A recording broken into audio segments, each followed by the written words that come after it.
In the year 3124, humanity had reached heights once thought impossible.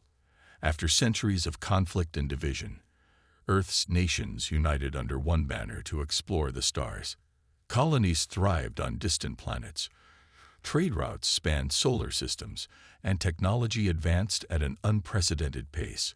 For decades, peace reigned as humans charted their place among the cosmos. But all good things come to an end. It began with a faint signal from deep space, a transmission that set alarms blaring across every human outpost.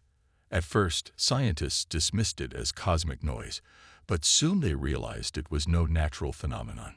The message was deliberate, cold, and chillingly clear. We are the Krill Dominion. Surrender your worlds or face annihilation. The announcement sent shockwaves through humanity. No one had seen them coming. No scout ships detected their approach. One moment there was silence in the void. The next, a massive alien armada loomed just beyond Earth's borders. Thousands of sleek, jagged vessels formed an impenetrable wall of steel and light, casting ominous shadows over the blue planet below. Emperor Zixer, ruler of the Krill, transmitted his ultimatum lived to billions of screens worldwide. His voice echoed like grinding metal, each word dripping with arrogance. "You have 24 hours to comply," he declared. "Resistance is futile." Panic erupted across Earth. Cities buzzed with fear as people scrambled for answers. Governments convened emergency summits. Military leaders scrambled to prepare defenses, and ordinary citizens prayed for a miracle. Yet none could deny the grim reality. Humanity stood no chance against such overwhelming power. The Krill fleet outnumbered Earth's forces tenfold, and their weapons were far more advanced. Amidst the chaos, a young astrophysicist named Dr. Ilara Voss watched the broadcast from her lab in New Geneva. Unlike most, she didn't succumb to despair. Instead, her mind raced with possibilities. She stared at the equations scrawled across her whiteboard, formulas describing quantum entanglement and energy manipulation. Her team had been experimenting with these concepts for years, though never with practical applications in mind. Now, desperation sparked inspiration. Ilara grabbed her notes and rushed to the nearest secure facility where Earth's leaders gathered. Inside, arguments raged. Some advocated surrender, believing survival preferable to extinction. Others called for resistance, clinging to pride even if it meant certain doom. Neither side offered hope. Clearing her throat, Ilara stepped forward. "There might be another way," she said softly, drawing curious glances. When she explained her idea, a theoretical weapon using quantum resonance cascades to destabilize matter, the room fell silent. Many dismissed it as science fiction, too risky given the stakes. But Admiral Hayes, commander of Earth's defense forces, saw potential. "If this works," he said gravely, "it could change everything." Ilara nodded, though doubt lingered in her eyes. Time was short, resources scarcer still. Even if her plan succeeded, failure would leave humanity defenseless. Still, she refused to give up without trying. As she left the meeting, she noticed Captain Ryland Drake leaning against a wall outside, his arms crossed and expression grim. Once a decorated pilot, Ryland now carried the weight of past losses. He'd lost his entire squadron during a failed mission years ago and hadn't flown since. "You really think you can pull this off?" he asked, skepticism lacing his tone. "I don't know," Ilara admitted, "but I have to try." Ryland studied her for a moment before nodding. "Then count me in." Together, they headed toward Earth's flagship, Sol Invictus, unaware that their actions would alter history forever. Behind them, the clock continued ticking down to zero. Captain Ryland Drake stood on the observation deck of Sol Invictus, staring out at the vast expanse of space. The Krill armada loomed ominously in the distance, its jagged ships glinting like shards of broken glass under the light of a distant star. It was hard to believe that something so alien, so cold and mechanical, could spell doom for humanity.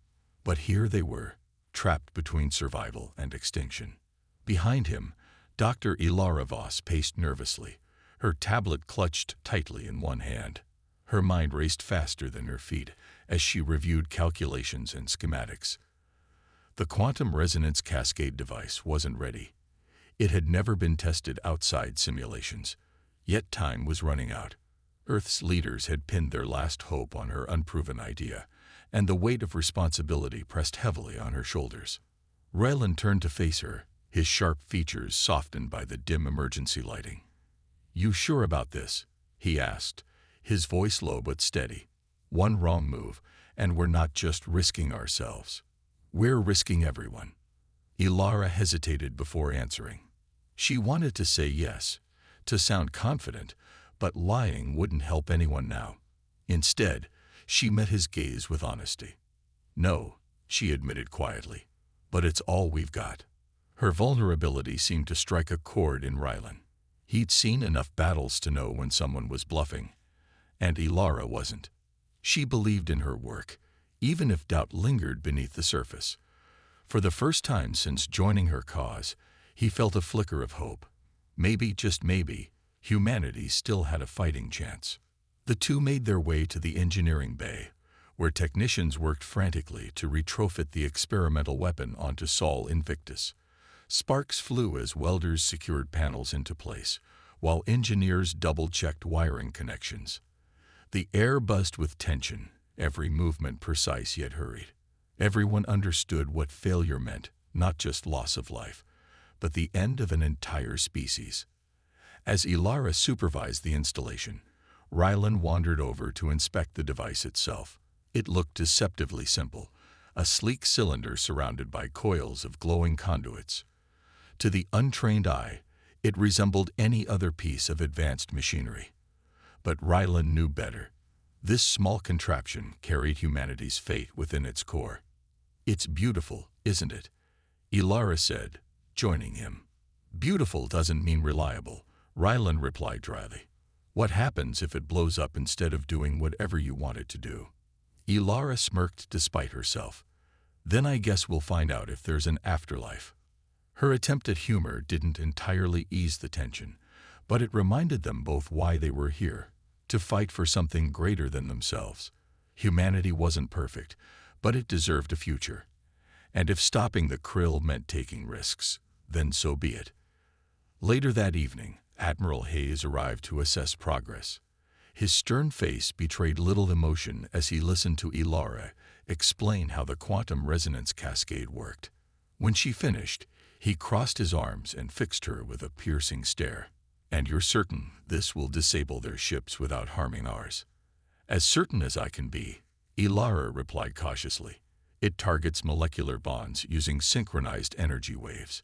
If we calibrate it correctly, it should disrupt their hulls without affecting our own materials." Hayes nodded slowly, though skepticism lingered in his eyes. "We don't have time for mistakes," he warned. "If this fails, Earth falls." "I understand," Ilara said firmly, "but doing nothing guarantees defeat. At least this gives us a chance."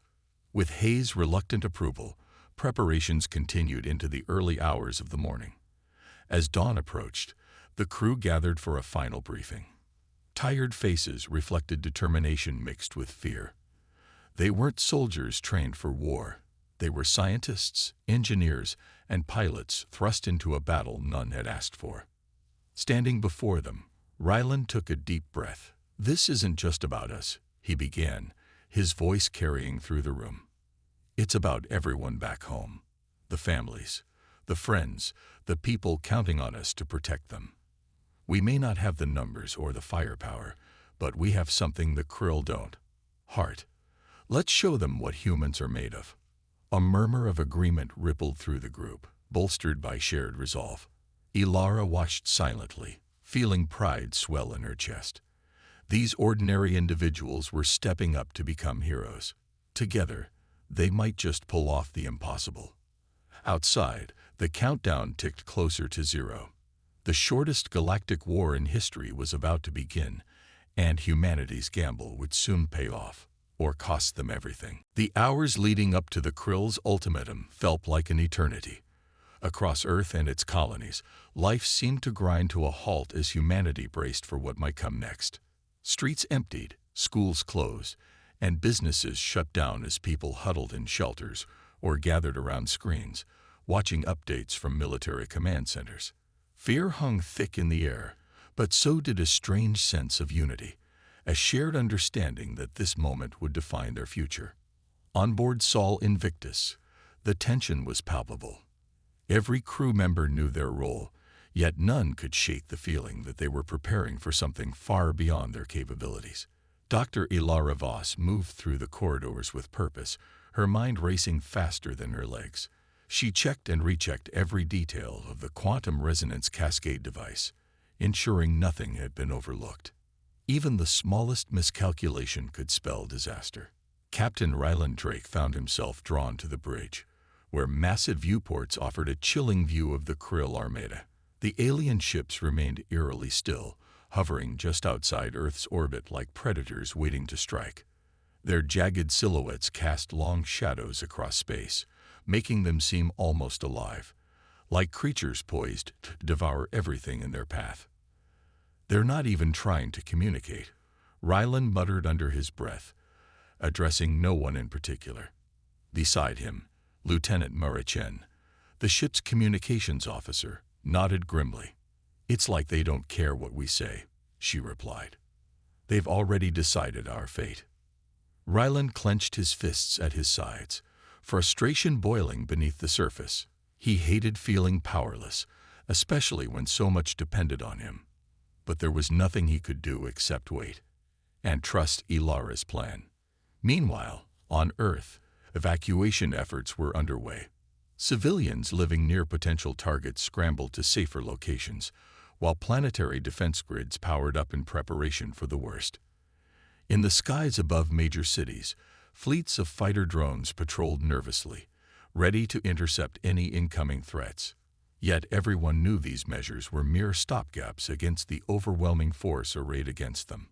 Back on Sol Invictus, Admiral Hayes convened a final strategy meeting. Gathered around a holographic display of the battlefield, the crew listened intently as he outlined their options, few though they were. "We deploy the resonance cascade as planned," Hayes said firmly, pointing to a glowing red dot representing the Krill command ship. "If it works, we cripple their fleet and buy ourselves time to negotiate. If it doesn't—" He trailed off, leaving the rest unsaid. Ilara stood quietly nearby, clutching her tablet. Despite her confidence earlier, doubt gnawed at her now. What if the cascade destabilized more than just the Krill? What if it triggered some unforeseen chain reaction that endangered Earth itself? She pushed those thoughts aside, reminding herself that hesitation wouldn't change anything.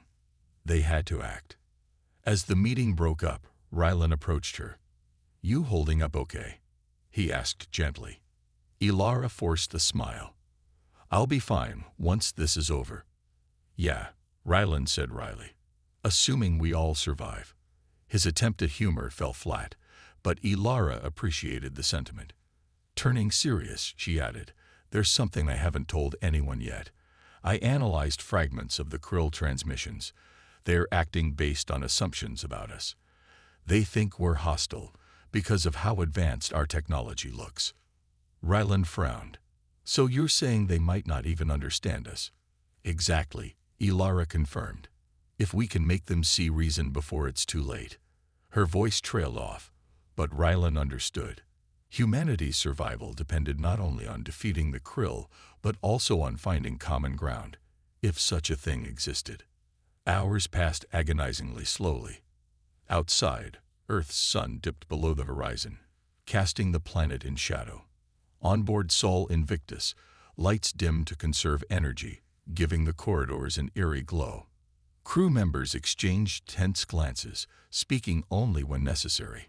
Everyone knew the clock was ticking closer to zero. Finally, the moment arrived. A deafening silence fell over the ship as the countdown reached its final minutes. Through the viewport, the Krill fleet stirred ominously, their engines flaring to life. It was time. Ilara took a deep breath, her fingers hovering over the activation panel. "Here goes nothing," she whispered. And then, without warning, the Krill struck first. Orbital bombardments rained down on uninhabited moons, shattering their surfaces in displays of raw power meant to intimidate. The message was clear: surrender or face annihilation. But humanity wasn't ready to give up just yet. Not while hope still burned bright aboard Sol Invictus. The Krill's opening salvo sent shockwaves, not just through space, but through the hearts of everyone watching. Massive beams of energy lanced out from their fleet, striking uninhabited moons orbiting Earth. The explosions lit up the void like fireworks, each blast obliterating entire landscapes in seconds. It was a brutal demonstration of power, designed to terrify and demoralize. On board Sol Invictus, alarms blared as the crew scrambled to respond. Captain Ryland Drake clenched his jaw, staring at the devastation unfolding before him. "They're not even trying to talk anymore," he muttered bitterly. Beside him, Dr. Ilara Voss watched with wide eyes, her mind racing.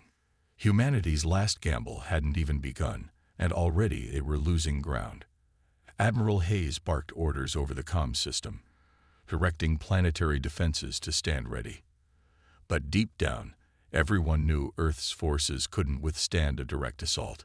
The Krill's technology was far superior. Their ships moved with precision and speed that made human vessels look primitive by comparison.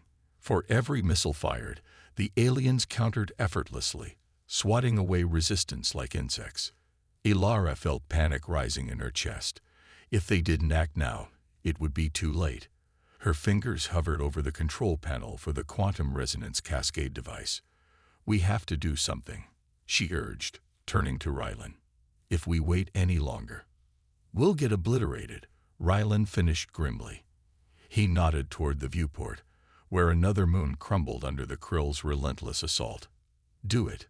With no time left to second-guess herself, Ilara activated the prototype. A low hum filled the ship as the device powered up, its conduits glowing brighter with each passing second.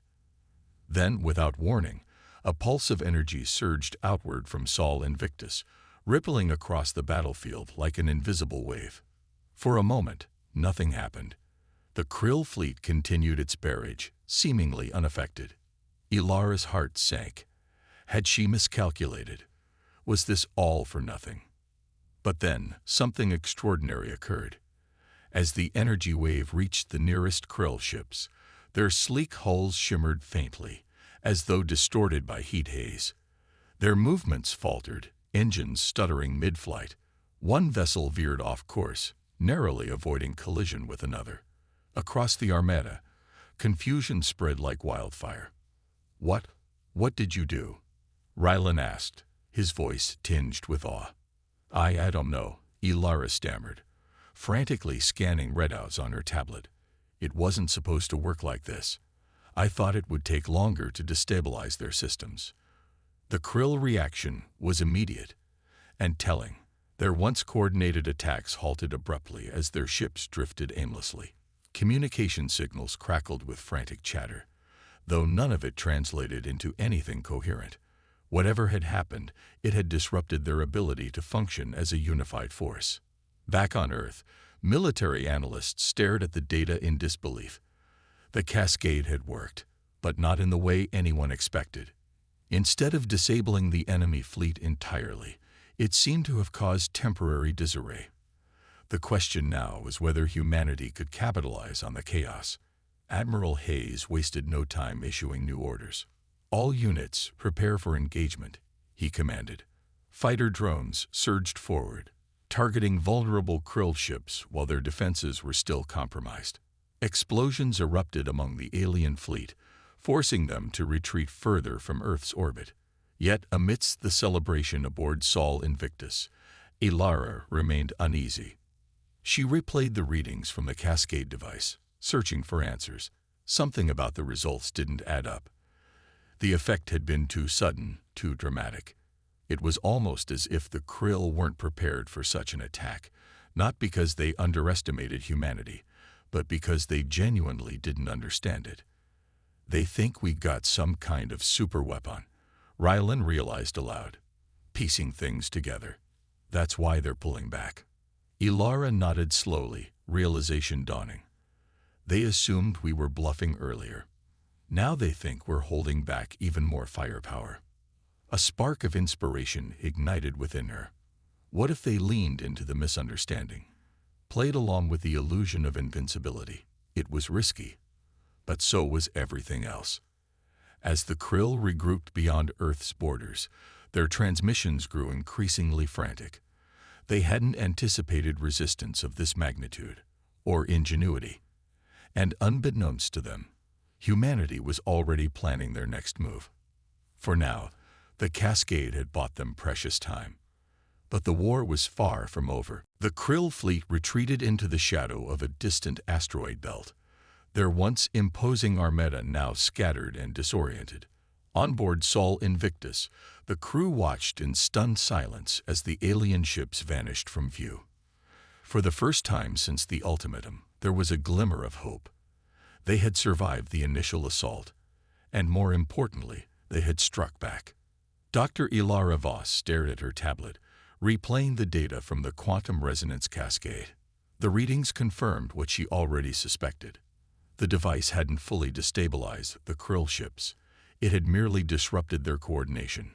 But to the Krill, it must have seemed like humanity possessed an unstoppable weapon capable of dismantling their entire fleet. "They're scared," Captain Ryland Drake said, breaking the silence on the bridge. His voice carried a mix of disbelief and satisfaction. "They think we've got something they can't fight." Ilara nodded slowly, her mind racing. "If we play this right, we might not need to fight them at all." Her words sparked a flurry of activity among the crew. Admiral Hayes immediately called for a strategy session, gathering key personnel in the ship's briefing room. Holographic projections displayed the battlefield, showing the Krill's hasty retreat and Earth's defenses still intact, for now. "We've got one shot at this," Hayes began, his tone grave but resolute. "If we convince them we're holding back even more advanced tech, they'll back off completely. But if they figure out the truth..." He let the sentence hang, leaving no room for doubt about the consequences. Ilara stepped forward, clutching her tablet tightly. "We broadcast false telemetry readings," she explained. "Make it look like we got thousands of these devices ready to deploy. If they believe we're prepared to wipe them out, they won't risk another attack." Rylan raised an eyebrow. "Fake it till you make it." "Exactly," Ilara replied with a faint smile. "It's our best chance." The plan came together quickly.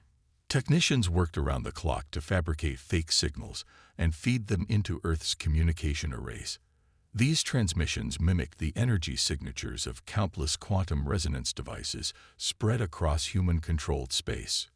To the Krill, it would appear as though humanity had been stockpiling weapons far beyond anything they'd encountered. Meanwhile, diplomatic efforts kicked into high gear. Messages of peace were broadcast alongside the fabricated telemetry, offering terms for negotiation. Humanity wasn't seeking war, they wanted understanding. But the implicit threat lingered beneath every word. Push too hard, and they would retaliate with devastating force. As hours passed, tension aboard Sol Invictus remained high. Everyone knew the bluff wouldn't hold forever. Sooner or later, the Krill would analyze the transmissions and realize they'd been tricked. Until then, humanity had to maintain the illusion of strength. On Earth, news of the temporary victory spread like wildfire. Crowds gathered in city squares, cheering and chanting slogans of unity. For the first time in days, people dared to feel hope. Leaders addressed the public, urging calm while quietly preparing for the possibility that the Krill might return with reinforcements. But not everyone shared the optimism. In military command centers, strategists warned against complacency. The Krill weren't retreating out of fear, they were regrouping. And when they returned, they would come with answers to humanity's gambit. Back on Sol Invictus, Ilara monitored the situation closely. She noticed subtle changes in the Krill's behavior, patterns suggesting they were probing Earth's defenses, searching for weaknesses. Each new transmission hinted at growing suspicion. "They're onto us," she murmured to Raylan late one night, her expression grim. "This won't last much longer." Ryland leaned against the console beside her, his arms crossed. "Then we'd better make it count while it does." Ilara nodded, determination hardening her features. The next move would decide everything. If humanity could keep the Krill guessing long enough to negotiate, or discover their true vulnerability, they might just survive. But if the aliens saw through the ruse, all bets were off. For now, the galaxy held its breath. The shortest galactic war in history hung in the balance, teetering between deception and discovery. And somewhere deep within the void, the Krill plotted their response. The Krill's silence was deafening. Days passed without another attack, but their retreat felt less like surrender and more like preparation. Humanity clung to the fragile illusion of superiority created by Ilara's cascade device, yet everyone aboard Sol Invictus knew it wouldn't last forever. Sooner or later, the aliens would uncover the truth, and when they did, Earth would face annihilation. Dr. Ilara Voss refused to sit idle while waiting for disaster. Every moment counted, so she buried herself in data analysis, searching for anything that might give humanity an edge. Late one night, as most of the crew slept, she stumbled upon something unusual. Fragments of intercepted Krill transmissions encoded in patterns unlike anything she'd seen before. At first glance, they appeared random, bursts of energy signatures mixed with bursts of static. But as she decoded them, a pattern began to emerge. "What is this?" she whispered aloud, her eyes widening behind her glasses. The signals weren't just commands or battle plans.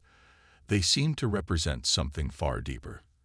After hours of cross-referencing with quantum physics models, she realized what she was looking at. The Krill operated through a hive mind network, synchronized by quantum signals. Each ship didn't act independently. It relied on a central nexus to coordinate its actions. Her heart raced. If the resonance cascade had disrupted their coordination earlier, then targeting that nexus directly could collapse their entire fleet. But there was a catch. The nexus wasn't located on any of the visible ships. It had to be hidden somewhere deeper within their formation, protected by layers of defenses. Ilara rushed to the bridge, where Captain Ryland Drake stood staring out at the stars. "I think I've found their weakness," she said breathlessly, holding up her tablet. She explained her discovery, showing him diagrams of how the Krill's hive mind worked and pointing out the critical role of the central nexus. Ryland frowned, processing the information. "So if we take out this brain of theirs, the whole fleet falls apart." "Exactly," Ilara replied. "But getting close enough to hit it won't be easy. Their command ship is probably shielded, and we don't have much firepower left." Ryland tapped his fingers against the railing, deep in thought. Then, suddenly, he straightened. "What if we don't need brute force? What if we use stealth instead?" Ilara blinked. "Stealth? Against those ships?" "It's risky," Ryland admitted, "but not impossible. We retrofit one fighter drone with the modified cascade device and send it straight into their core. They won't expect us to go small. They're expecting another massive assault." The idea was bold and dangerous, but it made sense. With no other options on the table, Admiral Hayes reluctantly approved the plan. Over the next 48 hours, technicians worked tirelessly to prepare the drone, equipping it with cloaking technology scavenged from experimental projects. Meanwhile, the rest of the crew prepared decoy attacks to distract the Krill fleet once the mission launched. As preparations neared completion, tension aboard Sol Invictus reached a breaking point. Everyone knew this was their final shot. Success meant victory. Failure meant extinction.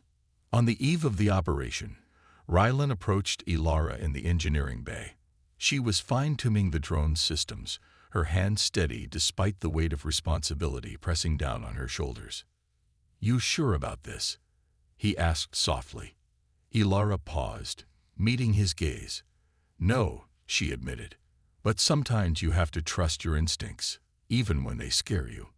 Ryland nodded, offering a small smile. "Then let's hope yours are right."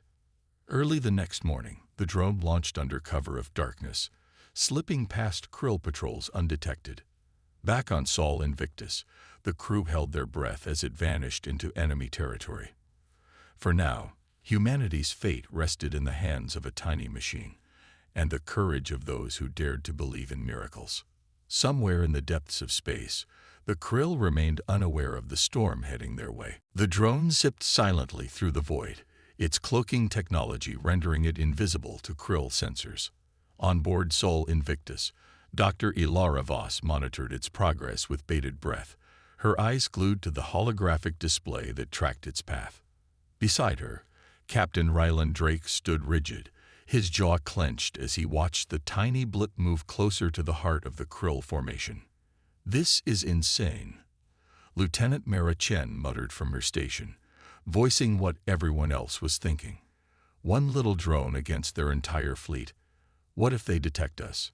"They won't," Ilara replied firmly, though her voice betrayed a hint of uncertainty. "Not unless we screw up." The plan hinged on precision and timing. The drone's trajectory had been carefully plotted to avoid known patrol routes and heavily guarded zones. Its mission was simple yet perilous: infiltrate the Krill command nexus, deploy the modified quantum resonance cascade, and disable the hive mind network. If successful, the Krill fleet would collapse into chaos, leaving them vulnerable to negotiation or surrender.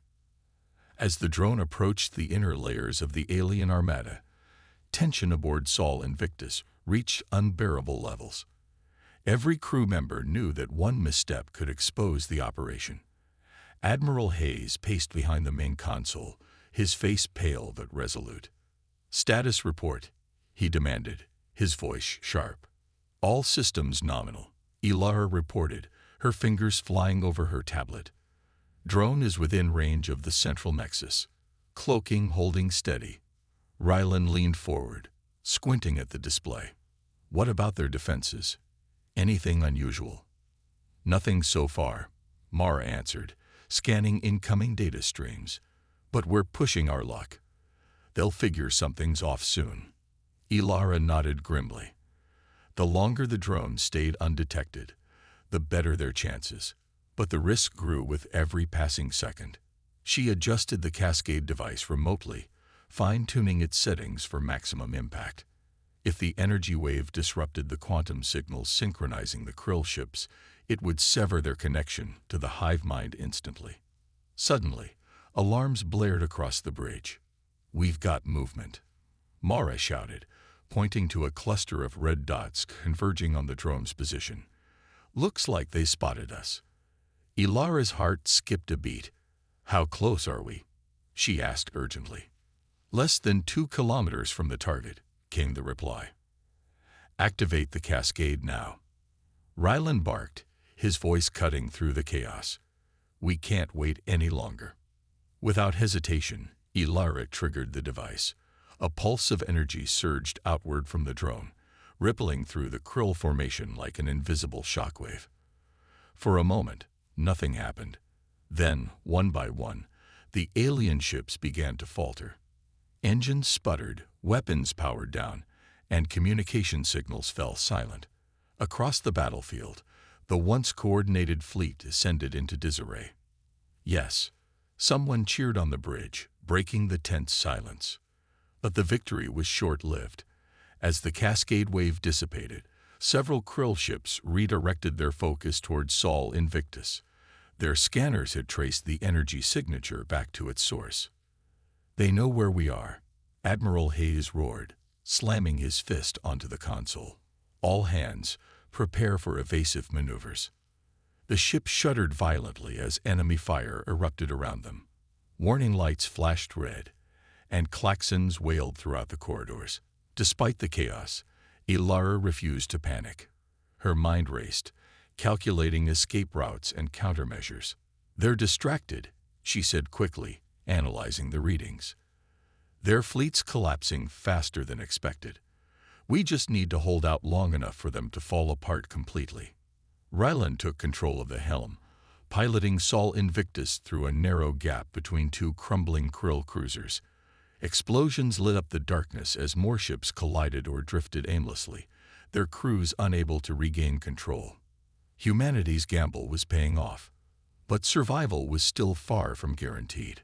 On the main viewport, the remnants of the Krill Armada loomed ominously, their commanders undoubtedly scrambling to regain order. Yet even amid the destruction, a glimmer of hope emerged. The cascade had worked. It had crippled their greatest strength.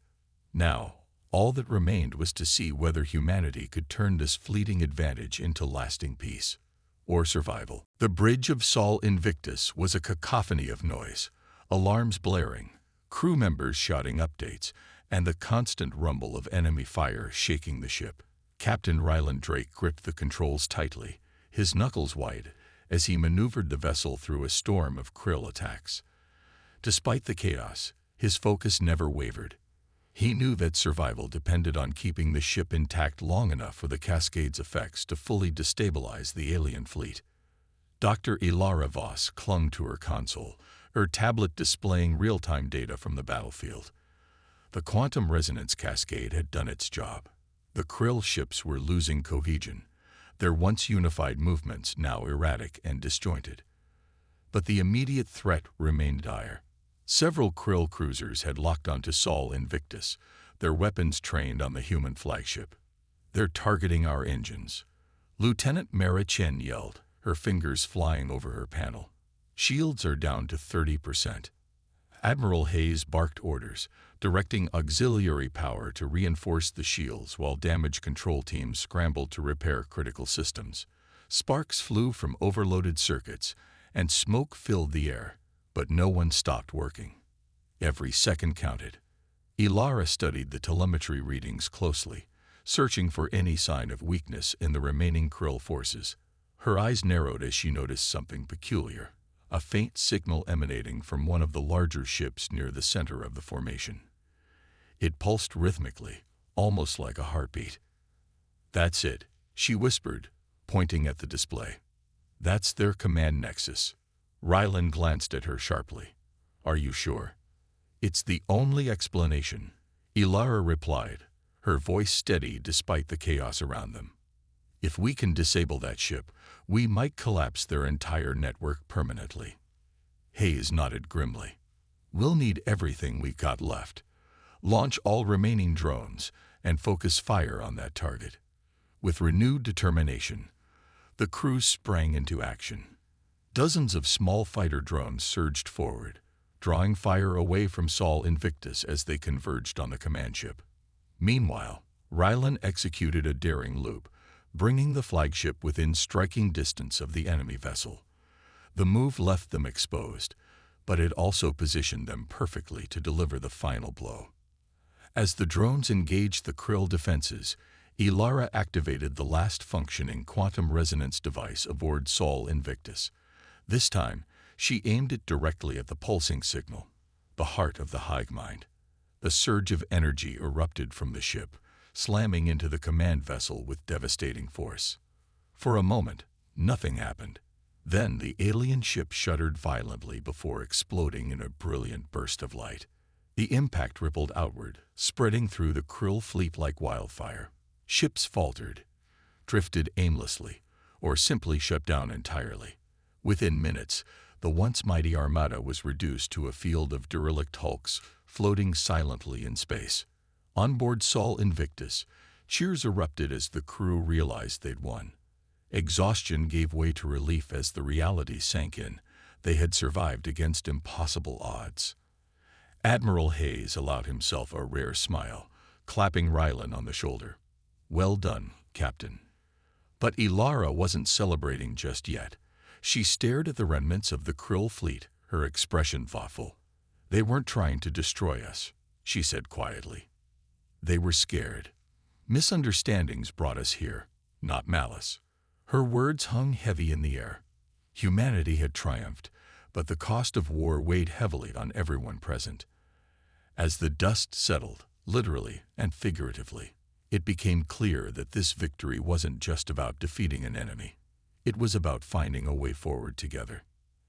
And so, amidst the wreckage of the shortest galactic war in history, humanity took its first step toward true peace. The aftermath of the battle was eerily quiet. The Krill fleet drifted lifelessly in space, their jagged ships now silent monuments to a conflict born of misunderstanding. On board Sol Invictus, the crew worked tirelessly to assess the damage and ensure Earth's safety. Smoke still lingered in the corridors, and repair teams patched up breaches in the hull, but the atmosphere aboard the ship had shifted from desperation to cautious optimism. Dr. Ilara Voss stood at the main viewport, staring out at the remnants of the alien armada. Her mind replayed the events leading up to this moment. The Cascade device, the risky gamble, the final strike against the command nexus. Humanity had won, but victory felt hollow without understanding why it had been necessary in the first place. "They're not responding to our hails," Lieutenant Mara Chen reported from her station, frustration evident in her voice. "No communications, no signs of activity." Ilara turned to face her. "Maybe they can't respond," she suggested softly. "If the hive mind collapsed completely, their entire society could be struggling to adapt." Captain Ryland Drake nodded thoughtfully. "Or maybe they're just too proud to admit defeat." Admiral Hayes stepped forward, his expression grim yet determined. "Pride or panic, we need answers. If we leave them like this, adrift and leaderless, they'll see us as monsters. That's not the future I want for humanity." Ilara agreed. She approached the console and began broadcasting a new message, not a threat, but an olive branch. To the Krill people, she said into the microphone, her tone calm and steady, "We did not seek this war. We wish only for peace and understanding. If you are able, please respond. Let us work together to prevent further bloodshed." The transmission echoed across the void, met initially with silence. Minutes stretched into hours, and hope began to wane. But then, faintly, a signal returned, a broken, hesitant reply. It wasn't Emperor Zixer or any high-ranking commander. Instead, it came from what appeared to be a lower-level operative, confused and frightened. "We do not understand." The voice crackled through the speakers, its metallic tone tinged with uncertainty. "Why have you spared us?" Ilara exchanged a glance with Ryland before replying. "Because destruction solves nothing," she said firmly. "We don't want your lives. We want a chance to talk, to learn about each other. Can you help us make that happen?" There was another long pause, followed by static-filled words. "We will consider." It wasn't much, but it was enough. For the first time since the Krill's arrival, there was a glimmer of possibility. A chance to rewrite the narrative of fear and aggression that had defined their encounter. Back on Earth, news of the ceasefire spread rapidly. People gathered in streets and squares, celebrating not just survival, but the prospect of reconciliation. Leaders issued statements emphasizing diplomacy over dominance, urging patience as humanity reached out to its former enemies. Meanwhile, aboard Sol Invictus, preparations began for a daring mission. A small team, led by Rylan and accompanied by Ilara, would board one of the disabled Krill ships to establish direct contact. It was risky. No one knew how the aliens would react, but essential for building trust. As the shuttle docked with the alien vessel, Rylan glanced at Ilara. "You really think this is going to work?" "I don't know," she admitted. "But if we don't try, all of this, everything we fought for, will mean nothing." Together, they stepped onto the alien deck, greeted by eerie silence and flickering lights. In the distance, shadowy figures emerged cautiously, their movements uncertain. Fear lingered in the air, but so did curiosity. And so, under the watchful eyes of two species bound by mistrust, yet united by hope, the shortest galactic war in history gave way to something far greater, the fragile beginnings of peace. Months passed, and the galaxy slowly adjusted to a world reshaped by humanity's improbable victory. The Krill, once feared conquerors, now stood humbled, a fractured empire struggling to rebuild itself after the collapse of their hive mind network.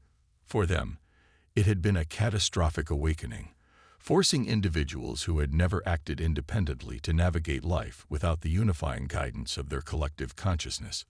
Yet, amidst the chaos, seeds of cooperation began to take root. On Earth, Dr. Ilara Voss became a household name, a symbol of ingenuity and compassion in the face of overwhelming odds. Her quantum resonance cascade device was hailed as the turning point that saved humanity, but she refused to let pride cloud her perspective. In interviews, she emphasized that true victory lay not in defeating an enemy, but in understanding them. "We won because we chose hope over fear," she often said, "and because we refused to give up on finding common ground." Captain Ryland Drake found new purpose as well. Once haunted by the loss of his squadron, he embraced mentorship, training young pilots to handle the challenges of interstellar diplomacy rather than warfare. His hardened exterior softened with time, replaced by a quiet determination to ensure no one else suffered the losses he had endured. Together, Rylan and Ilara worked tirelessly to bridge the gap between humans and Krill, fostering trust where there had only been suspicion. The peace process was slow and fraught with challenges. Misunderstandings persisted, cultural differences clashed, and both sides grappled with lingering fears. But progress came in small victories: shared resources to aid stranded Krill ships, joint scientific endeavors to study quantum phenomena, and even tentative exchanges of art and language. Each step forward was a reminder that coexistence was possible, even between species separated by vast gulfs of experience and biology. One pivotal moment occurred when Emperor Zixer himself emerged from seclusion to address humanity publicly. His voice, once cold and commanding, now carried traces of humility. "We were wrong," he admitted through a translator, addressing a global audience. "Our actions were born of ignorance, not malice. We judged you too harshly and nearly paid the ultimate price for our arrogance." His words sparked mixed reactions. Some humans demanded accountability, while others saw it as a chance to heal old wounds. Ultimately, the gesture paved the way for formal treaties, establishing guidelines for peaceful interaction and mutual exploration of the stars. Humanity and the Krill agreed to collaborate in charting unknown regions of space, pooling their knowledge to unlock mysteries neither could solve alone. As years turned into decades, history books recorded the shortest galactic war in history not as a tale of triumph or conquest, but as a lesson in resilience and understanding. It proved that conflict didn't have to define relationships, that sometimes the greatest strength came not from weapons or technology, but from courage and empathy. Ilara eventually retired from active research, dedicating her later years to teaching future generations about the importance of curiosity and open-mindedness. Ryland joined her occasionally, sharing stories of battles fought and lessons learned. Their partnership inspired countless others to seek solutions beyond violence, ensuring humanity's place among the stars remained one of harmony rather than hostility. In the end, what mattered most wasn't how quickly the war ended, it was how humanity chose to move forward afterward. And so, under the light of distant suns, two vastly different civilizations embarked on a shared journey, united by the belief that even in the vastness of space, connection was always worth pursuing. The shortest galactic war became a legend, not of destruction, but of hope.